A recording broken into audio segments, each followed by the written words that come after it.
उत्तर प्रदेश के हाथरस का हादसा सबके लिए एक सबक है, लेकिन सबक लेता कौन है और कितने दिन याद रखता है। सत्संग के दौरान हादसे की घटना को 4 दिन बीत चुके हैं, लेकिन लोग अभी तक इससे उबर नहीं पाए। इसका दर्द अब भी साल रहा है, इसकी टीस अब भी लोगों के जहन में। बिल्कुल। और कांग्रेस नेता राहुल गांधी शुक्रवार सुबह भगदड़ में मारे गए लोगों के परिवारों से मिलने जा पहुंचे, ढांढस बंधाया।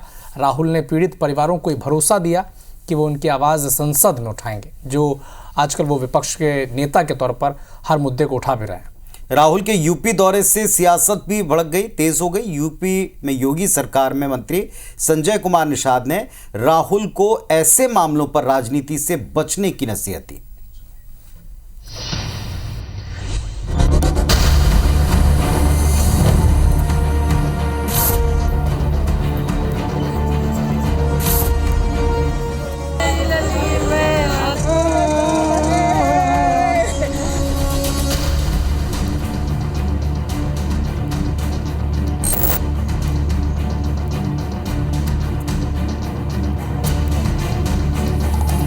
कांग्रेस नेता राहुल गांधी शुक्रवार को हाथरस हादसे के पीड़ितों के परिवार से मिले, गले लगकर उन्हें ढांढस बंधाया।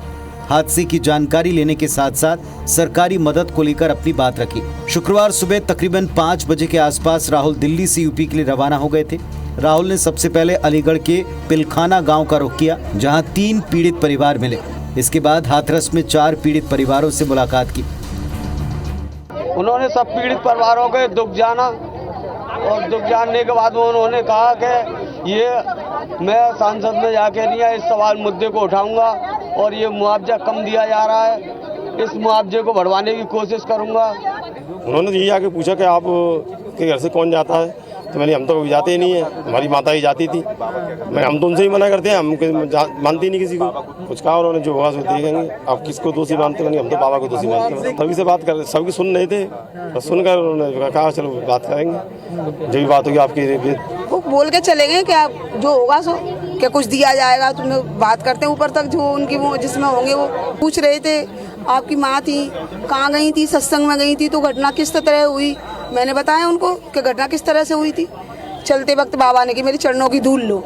धूल के चक्कर में जनता ऐसी भागी है, तो एक के ऊपर ऐसे पड़ते चले गए हैं। पता ही नहीं कौन किसके ऊपर गिरा है, कैसे उनके प्राण निकले, क्या हुआ है, कोई पता नहीं। जब खबर आई है कि हमारी माँ नहीं आ रही है, ऐसे बॉडियाँ पड़ी हैं, तब ढूंढ के अपनी माँ को लाए।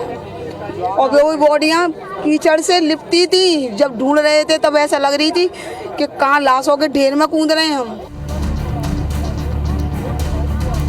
अलीगढ़ और हाथरस में पीड़ित परिवारों से मुलाकात के बाद राहुल ने हादसे के लिए प्रशासन की लापरवाही को जिम्मेदार बताया और पीड़ितों को उचित मुआवजा देने के साथ दोषियों पर सख्त एक्शन की मांग की। वहीं योगी सरकार में मंत्री संजय कुमार निषाद ने विपक्ष को इस मामले पर राजनीति न करने की नसीहत दी है।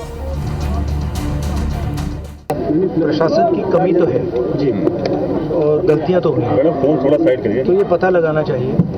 और शायद सबसे ज़रूरी बात कि कॉम्पनसेशन सही मिलना चाहिए, क्योंकि ये गरीब परिवार है, मुश्किल का समय है इनके लिए, तो कॉम्पनसेशन ज़्यादा से ज़्यादा। और मैं यूपी के चीफ मिनिस्टर से विनती करता हूँ कि दिल खोल के कॉम्पनसेशन करें। देखिए, विपक्ष को करना है अपने हिसाब से, उसको जब मौका मिलता राजनीति करेगा। हमारा मानना है कि कभी भी लाशों पर राजनीति नहीं होनी चाहिए, और ये संवेदनशील मामला है, विभत्स घटना है, इस पर लोगों को संवेदना देनी चाहिए। ये लोग समय में भी हादसे बहुत हुए हैं, ऐसा नहीं है कि आज ही हादसा हो रहा है। घटना की पूरी तरह से तहकीकात की जा रही है, और जब तहकीकात के बाद जो तथ्य आएंगे उस पर निश्चित रूप से राज्य सरकार निगरानी रख रही है। यूपी के हाथरस के फुलरई गांव में 2 जुलाई को सत्संग के दौरान भगदड़ में 121 लोगों की मौत हो गई थी।